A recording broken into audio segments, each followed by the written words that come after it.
All right, now the first question I gotta ask you though is, how are you feeling? Yo, hold on, is this on? Oh, Okay, 1, 2, 1, 2. Okay, cool. I think we got it. All right, All right. let's do it. All right, here we go. Okay. Okay. How are you feeling right now? How am I feeling? You know, I feel like this is something that I think about like myself when I was like 17 years old or 16 years old, and I was like just getting in the music industry type of thing, and you know, it's like one of those things where it's like I've died and I've come back again. You know what I mean? That's really how I feel. That's actually an interesting answer. I've actually never heard anybody answer like that one. You're gonna get some deep answers. Yeah, really. I'm ready for it. I'm ready with the questions. Now that actually comes into my next question, which is like, you know, we all kind of know Augie Ray to the point where you let us see. You know, we only see what you let us. Yeah. And for the most part, I kind of want to dive more into what we don't see, which is more of your mind. And so I want you kind of to take us back all the way to the start. You know, I'm talking sleepless nights, living in your car, damn near living in the studio, all the way to the creation of Hype Studios LA that led you to right now. You know what's interesting is like, you know, those times of, so I grew up in Northridge, California. It's interesting because I had a certain point in time, I guess like in like psychological terms, it's like you kind of black out a bit of like what actually happened during certain times. But anyway, to give you some perspective on me, you know, I grew up in Northridge, California, not too far from here, and you know, I think that I've always felt like, you know, an outsider. I felt like somebody that was just different. You know, I never felt like I could fit in a certain area, and so, you know, music always helped me just like feel like, you know, good about myself. To be honest with you, I was making music, and you know, I met a mentor that guided me with production or whatnot. He was my next door neighbor, and like I got my first drum machine. And I just remember coming home, because I used to walk home. I guess you could call us a latchkey kid, because that's kind of like what we did. We just like walked to school and stuff, and nobody was really home. So we came home and just made beats. I mean, I just made beats all the time. You know, that's all I was doing since I was 13 years old, making beats. And, you know, I was always curious. I'm always like, to me, it's interesting to find out like what something does in comparison to why something does what it does. And so like for me, I've always looked at things in that sense. And so like when I started making, you know, production, I was like, okay, this is cool to make beats, but what's the next level? What do I need to do in order to, you know, grow myself? So fast forward, you know, I get into high school and I start working on my first album, which is, you know, The Lounge, which I pulled all the people from my jazz class and got them into my room and had them play on records and stuff. And then, you know, I performed and did all that stuff. I was rapping at the time, and then I got an internship working at Warren Campbell's studio, and that's when things just really changed. It was like, you know, it was very much like the developmental process of being able to find yourself as an artist, but also being able to learn what it really feels like to work with professionals. You know, it's interesting because, you know, one day, you know, artist is happy with you, the next day, you know, they don't care about you, you know what I mean? And so I learned that quick when I first started, like, oh shoot, okay, this is all about, you know, psychological understanding of people, but also, you know, how to, you know, make tracks. And that got me into, you know, college, where I wasn't really making money at all. You know, I had this car, it's a Prelude, and like the roof was flying off, and like, you know, I was driving back and forth to Lancaster, and it just got crazy. And so you were going through it. I was going through it, but it was going through it in a way where it didn't faze me. It was just like, oh, this is just a part of the journey, you know. And sleepless nights, you know, eating spaghetti out of bags, you know what I mean? Like, that you would pack and you just put it in a plastic bag. How many of y'all you relate with me, you know what I mean? So, you know, I put in the work at that time, and that's when I started working with different artists and learning about those artists, and that led me to, you know, working with some of the greatest, like Rihanna and, you know, Elton John's, and, you know, all different, you know, types of things when I, you know, moved on to working on like projects with Disney and things like that. And yeah, that's kind of a brief story, but yeah. And tell me, what led to the idea of Hype Studios LA? Well, I think the idea was that I believe that there's more people like me, you know what I mean? In that sense, it's like, I believe that everyone is an extension of yourself, you know? People in your circle, it's about like, if you look at those people, you look at them, and you shouldn't just be thinking like, oh, I got a friend, because trust me, at a certain time, you know, I don't know, when I turned 30, things just got real, you know, and it was just kind of like, all right, I gotta evaluate my friendships and why I have these friendships and, you know, who are these people? Because the truth is that, like, you should be able to look at your friend group and say, like, okay, I got like 3 people here that are my friends, and, you know, out of these 3 people, you could find me in these 3 people, you know, and so, so anyway, that's when things started to change. And when I thought about Hype Studios LA, I just thought about like an incubator, you know what I mean? Like all the guys here, man, like that have, you know, started from scratch and now like are killing it. Like you got your boy Diaz over there hiding behind, you know, in the back scene right there. You got JV somewhere around here. You mix all these records, you know, right there. There he is. He's popping in. You know, Alec Gahula. You got Edwin over there. You know, working the. You know, you got Josh and you got, you know, the up and coming guys like George and Robin and things of that nature. And you got Melissa. And so it just becomes this like really great amalgamation of yourself. And so, like, to be honest with you, like, it's been a joy. You know, obviously I've had hard times here at Hype Studios, but, you know, now it's been like, it's gotten to the place you got to put in the work, you know? No, that's very true. And it also ties into the saying, you know, you are who you surround yourself with. Yeah. You surround yourself with people that don't really fit with what you fit, then, you know, that definitely represents you in a bad light, so you kind of don't want that. You want to make sure it represents you in a way that people can see that creativity come out of you and who you are. Yeah, sure. Now, diving into the album, because I know we're all antsy to hear about that, what was there anything significant that happened that started the album process? Well, Something that kind of clicked in your head that you were like, okay, it's time I get going. Well, I think I've always been on the journey. You know, the interesting thing about this journey is that ego plays a big role in the journey, you know, and ego is, you know, for a long time I had this studio, but I didn't open it up to anybody, you know, because I was just in my own space, you know, and there's something about seeing people, people seeing you mess up, you know what I mean, which makes you feel like less than, or you feel like, oh, you know, or surrounding yourself with other people, but they're not necessarily, in your mind, your peers, you know what I mean, because you're just in an ego space or whatnot. But I realized in that time period that we are all one and the same. We all want the same thing. We all are, you know, have the same drive.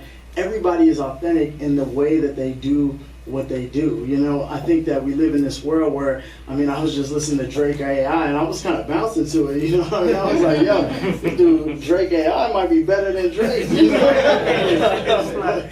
But you know, it's about authenticity, and everybody comes from their own backgrounds and their own understanding, and you can't rate somebody based on what they're bringing as far as who they are, you know what I mean, and what they're doing. So here's where I really, you know, go into that. It's like sorry, but not sorry. It's about, like, one, I feel like I played it safe my whole entire career, or not my whole entire career. I would say, like, when I first started, I was beastly, man. I was just like, fuck it, like, you know, let's go after everything. Let's, you know, I work with any artist, do whatever. And then, you know, when I got into the industry, it kind of died out. You know, it was kind of like, it died out in a way where I didn't want it to, because I never felt like I would be like, yeah, man, like, the industry sucks. Because in a way, people were watching you, would you say? Like, I feel like in the beginning, there's not many people watching you, so you feel more free to kind of just do whatever and explore in any way. But then when you start getting a little more into it and you start meeting professionals, you have more people watching you. You kind of want to now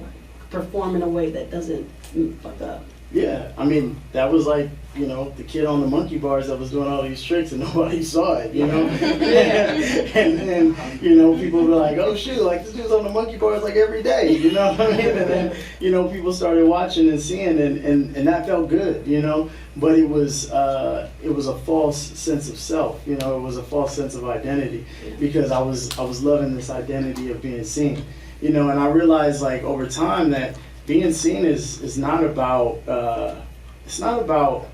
doing the most. It's about being your authentic self. And authentic self is, yo, man, like, I'm sorry but not sorry. Like, the truth is I gotta say what I gotta say, you know? And that's the expression behind, you know, sorry but not sorry. It's just like, yo, like, I've always wanted to say this to you. I've always wanted to, you know, and if you don't like it, then you're not a part of this friend circle that we talked about, you know? So. It's very true. And while you were making this album, were there any struggles? Like, in the sense of, let's say, creating something new that you never had before, or being like, no, I want to stay in this path because I know this is my style, or creative block? Well, first, I don't believe in a creative block. Like, I think that a creative block is something that we put on ourselves. I think that creativity is abundant, you know, and it's about like doing it every day, whether it sucks, whether it's great, whether it's not, whatever it is, you just gotta put it down. You just gotta let it happen. You know, the next thing is like, as far as the stumbling blocks, yeah, I mean, there's ego put into it, you know, it's more about like, okay, well, like, what does this mean? Like, I'm starting as an artist, which I've never done before. I've only produced or whatever, you know what I mean? And so, you know, the fear is like, okay, like, I'm gonna put this out and who do I think I am? You know what I mean? That's kind of the thought process. And I think the other portion of it is, you know, I think art, like as I started doing like visual art and painting and doing all those things and being a pluralist, like opening myself up to, you know, an abundance of opportunity, it allowed me to rethink how I shaped this album. Like I was like, yeah, this would be cool, like a beat album, whatever, you know? But that's only gonna go as far as like people listening to it for a second and being like, okay, that's cool, you know? But what about the experience behind it? Like we all had an experience tonight, you know what I mean? It was all about like the real touch, like everything was in real time. You guys got to feel it at that real moment. And that's something that I'm truly interested in. And so to answer that question, you know, thoroughly, yeah, there was fear, but there was also strength, and strength in expression. It's like, nah, I need to get this out. I need to say something. You know, every track has like some sort of voice or some sort of quote or something that is going through my mind and just letting it out. So that's kind of how you stayed positive, you know, when those negative thoughts came in, instead of kind of letting it overwhelm you. Yeah, and I think I mentioned this too, like, you know, death will show you something totally different, you know, in the sense of you can hold it in and you could be like, cool, but, you know, I feel great to just let it out, you know what I mean? To be like, hey, this is, you know, as I mentioned before, this is dedicated to my grandmother. I had to get it done. I had to finish it off because, you know, it was one of those things where I know that, you know, if she was here, if she was watching or whatever the case is, she would be so happy, you know? And that ties into actually my next question, which is, you know, who were your inspirations for this album and why did you pick them out of all the other people or all the other artists? Who did you implement into the album?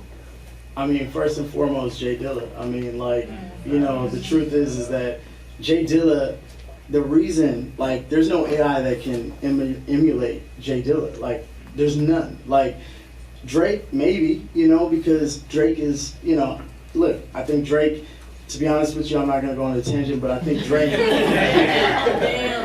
is probably the most significant person in hip hop for the last several years, to be honest with you. Do I think he's the best lyricist? Do I think he's the best? Doesn't matter. It's about what he's done within his time period. But anyway, going back to my references, you know, I think that, but do I think he's authentic? I don't know. But when I go back to Dilla, you know, I think about, like, I read his book, Dilla Time, and in the time I was going to Japan and I was experiencing things, and, you know, I had like one art colleague hit me and be like, yo man, you should really like think about this Japanese or this trip to Japan and like express it visually or whatever.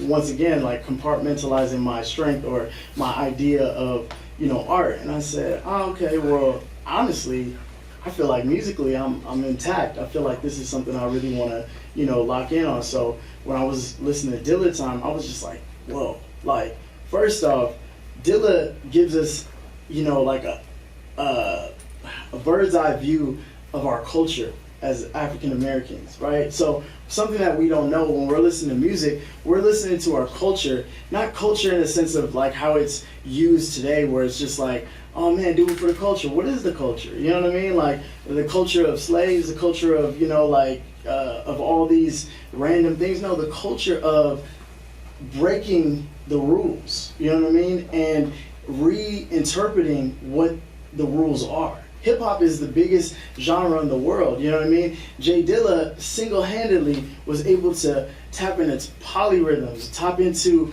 you know, friggin', you know, like polyrhythms being like, yes, there's certain, you know, African Americans that just when they wake up out of bed, they on rhythm. You know what I mean? Like, and so like Jay Dilla just had that, and it was like he was, you know, like a mistake is not a mistake. A mistake is your innate ability to perform. So to answer your question, I think Jay Dilla was a huge influence. You know, Knowledge. I love listening to his music. I think that he's like the, you know, he's not Jay Dilla, he's Knowledge, you know what I mean? But like he just has like a stamp. Like every time you listen to his music, you're like, damn, did he just do that? You know what I mean? And so thinking about that, thinking about even Kanye's influence. Like, look, like I don't really agree with what he's doing in the politics, but I do agree with, you know, like his ability to express at the time that he expresses, right? So everything that everyone heard tonight was real time. Like, you know, the album that you hear is pretty much like what I did right now. You know what I mean? Like, so when you get the album, it's more about not looking at it like, oh shoot, this is another album on Spotify. But nah, this is like, yo, I was a part of this. Like I was there real time. I love taking those times. So anyway, to answer those questions, I think it's mainly about those three people, you know what I mean? So no, that's really cool. And I mean, now that we know a little bit more of the inspiration that created the album, who contributed into the actual making of the album, you know, and like Hype Studios, was there anyone specific you brought outside to come in that really created into what it is? yeah, I mean, so I was trying something super new. I mean, when I do like when I do paintings, you never know what you're gonna get. You know, like we just made a painting. I don't know how many of us signed everything out there or like painted or did some stuff or whatnot, but if you didn't, please do that because it's really cool to see how it grows. But you know, I'm about like real time. So I came in one day, I hit a Lupin or whatever, our, you know, professional mastering, mixing, you know, musician over here, master, let's go. You know, and I hit him up and I was like, yo man, I want to finish this album. I don't think anybody even knew I was working on an album or whatever. And so I was just like, yo, Lupin, let's get together. And then as time went on, I just started feeling like, you know, I don't know if y'all listened to The Chronic, Dr. Dre, you know, the first album, but Snoop was nobody, you know what I mean? Like, nobody knew who Snoop was on that album before that album.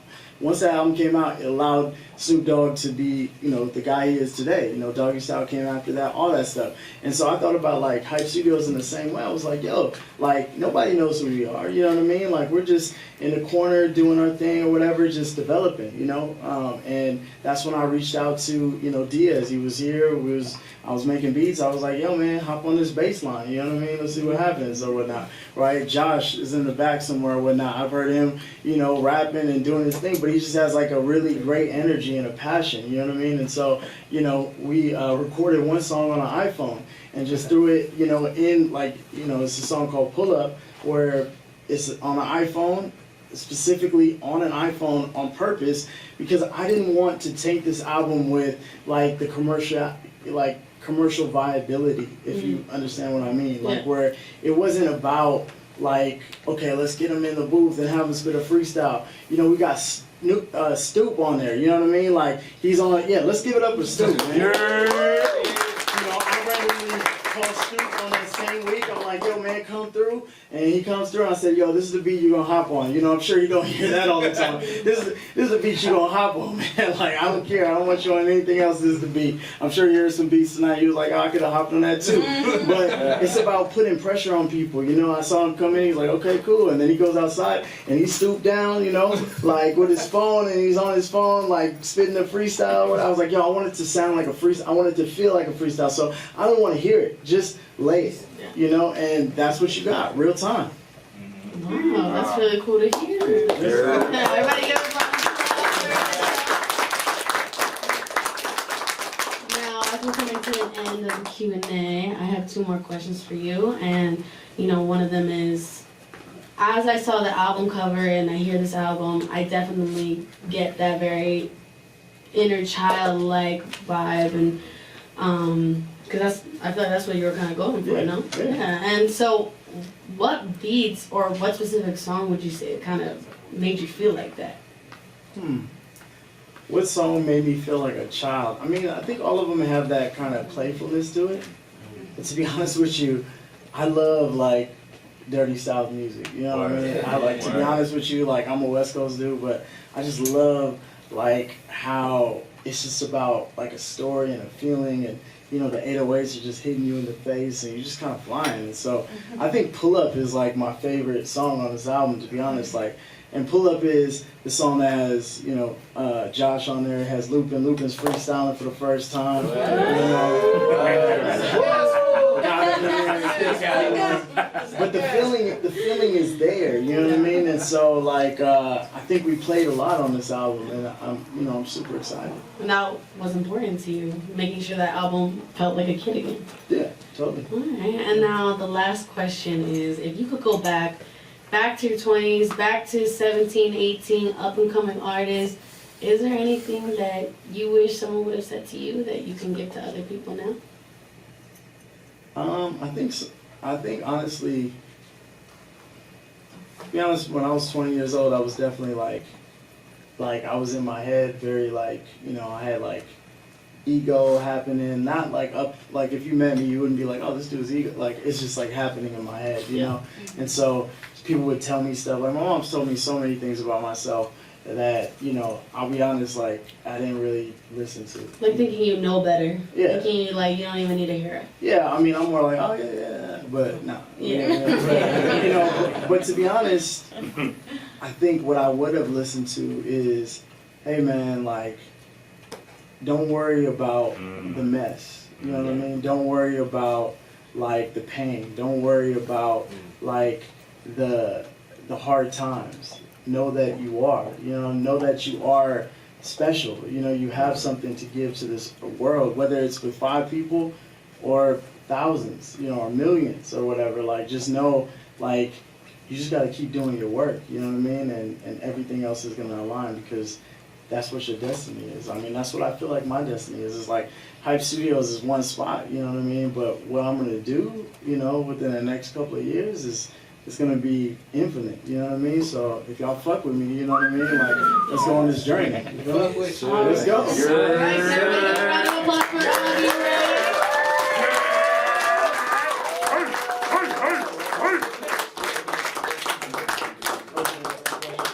Alright guys, so now we're going to open up the questions to the audience. Does anyone have any questions for Augie Ray? Raise your hand. Oh, okay. What up, fam? It's good to see you, man. Yeah, nice to see you. So my question is, I know you do a lot of different things, right? When you were working on this album, getting closer to finishing the album, were you just focused on the album, or were you still painting, were you sculpting?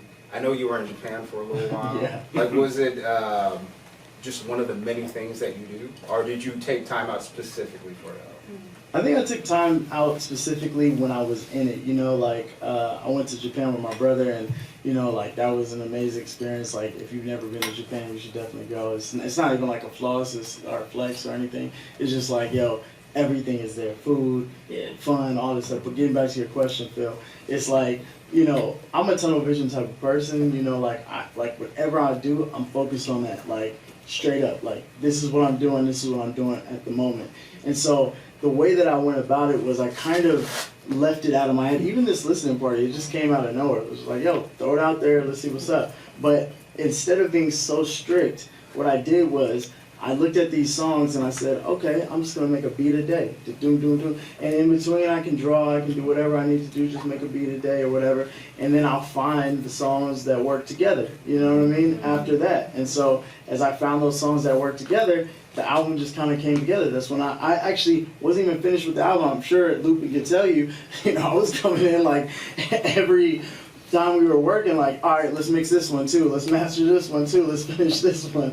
And it's like, and every time I'll say something like at the end of the session, like, you know, hey bro, this is the last one, and it was never the last one. You know, so I think that for me, being project based and focusing on one thing at a time, it works.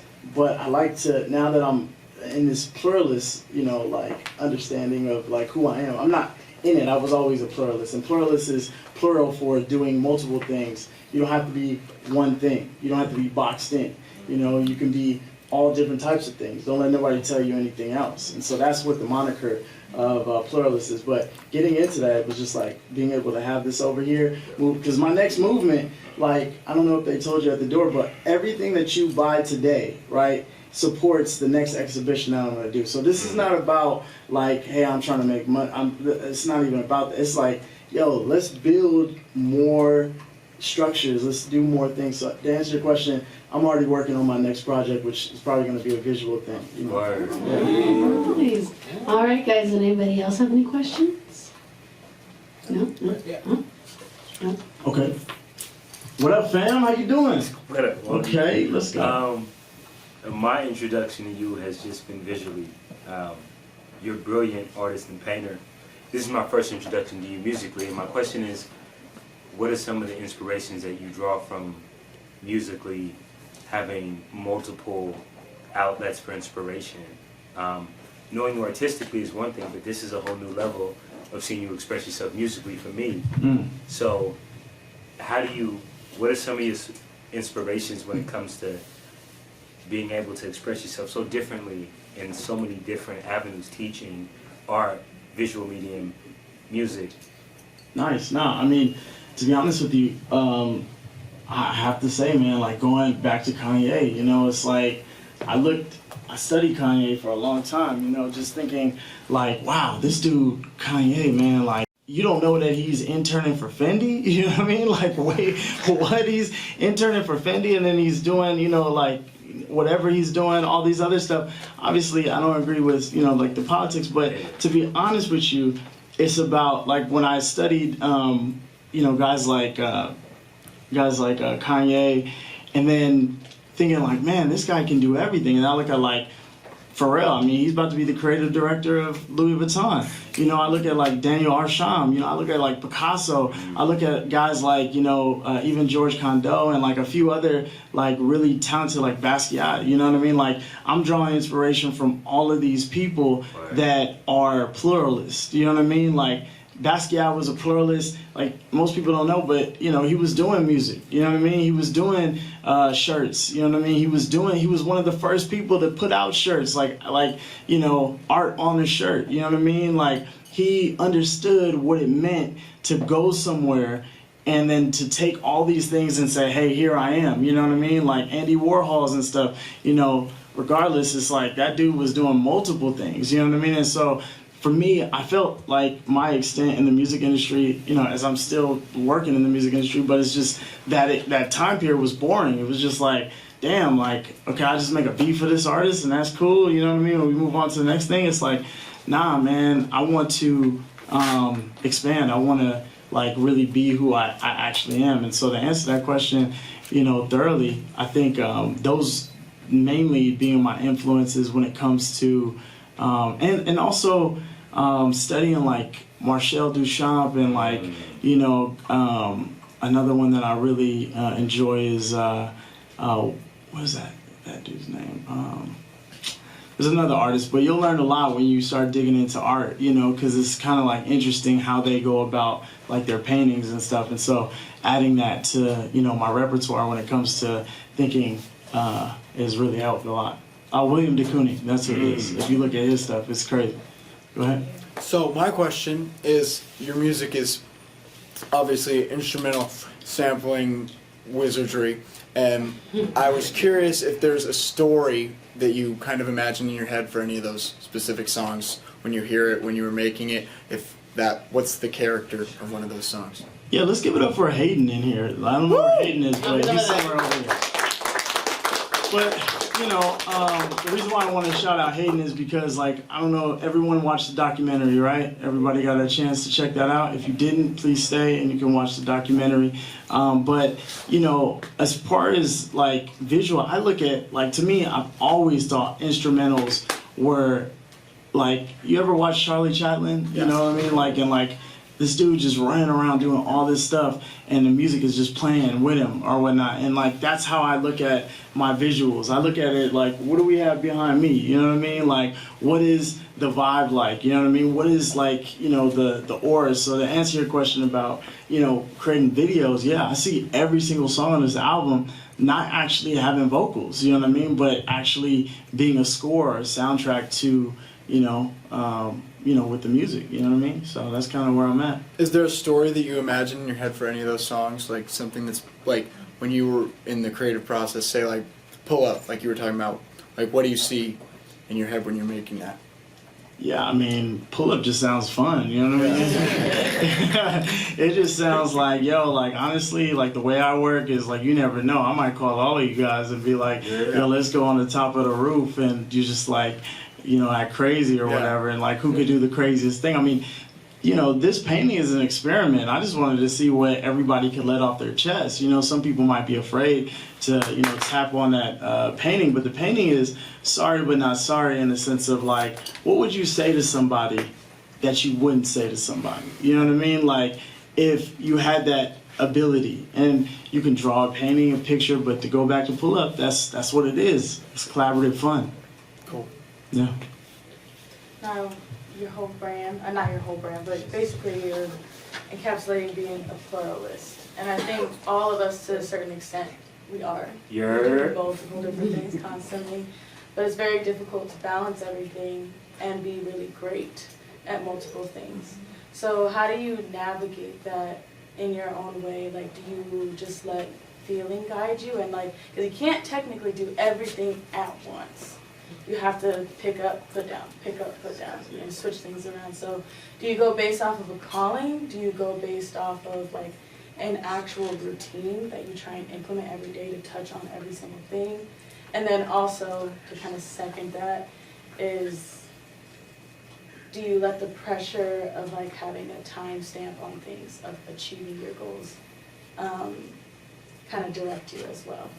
That's a great question. I mean, being a pluralist is really about having things on a conveyor belt. That's what I call it, you know? And conveyor belt is, you know, okay, I love this line, and I'm probably not gonna get it right because I never actually remember lyrics, to be honest. So that's like a little secret that you guys might not know. Like every time I remember melodies, like even rap melodies, just like, oh shit, like, you know, but you know, like Jay-Z had a line where he's like, yo, I'm doing this, but I'm whipping white with my left wrist. And I was like, yo, like that's really what's going on, like in my mind. It's like, okay, so right now we think we're here. I'm already in the future. You know, the future is like, yo, I got an exhibition that needs to happen, and it's gonna happen, and I've been working on it. But at the same time, you guys see this. This is sleight of hand. This is what you're seeing. But I'm already over here. You know what I mean? And so you have to look at everything from a perspective of conveyor belt. Like,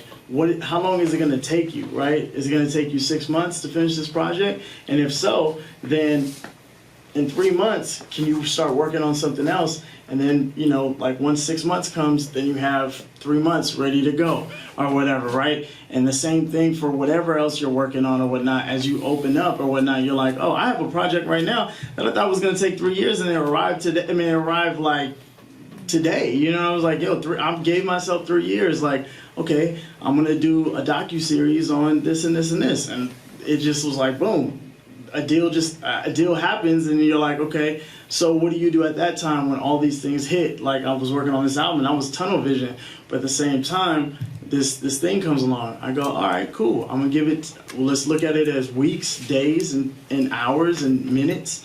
How many minutes can I put into this? And so forth, you know. And so that's kind of how I like to go about it. As far as routine, you know, it's mind, body, and spirit. You know, it's about like, you know, looking at every portion. You know, leading up to this, I had to go on a fast. I had to get my body right. I had to get my mind right. I had to be in a space where I could, you know, give myself, you know, fully, and that's what I did. Yeah. All right, guys, can we all give a round of applause for Augie Ray once again? One more thing. So I am going to play the rest of the album, but please don't leave here, you know, just being like, okay, that was cool, this is a performance. Don't be an AI robot, right? Like, don't, please. Like, you know, my main thing is this, man, like, it's not about me. It's about the community. It's about everything else around that. And so if you want to see more things like this on a bigger level, on a heightened level, you know what I mean, like support, you know what I mean? And support is not like, yeah, I own a studio. It's not about like what that is. It's about what you think of yourself, because as you're pouring into like what's going on here or whatnot, you're pouring into yourself. And so, like, please don't just leave here, like, get a poster at least, you know what I mean? Those posters are free, you Yep. feel me? Like, And the stickers. yeah, and the stickers are free, you know what I mean? Like, you know, when the album comes out, like, throw it out, like, show it to your friends, whatever the case is. If you really, like, fuck with the message, it's not about me, it's about the message, you know what I mean? So, and then get a hat, like my boy in the back over there, let's go, Esteban, you got a hat, you know what I mean? Shirt or whatever, but Post the painting that you guys do, Yeah. the drawings. all that stuff, you know, it's not about me, I promise you, you know, this is about the future. So, thank you. Sorry, but not All right, grab some wine, let's turn up. Word. grab some water.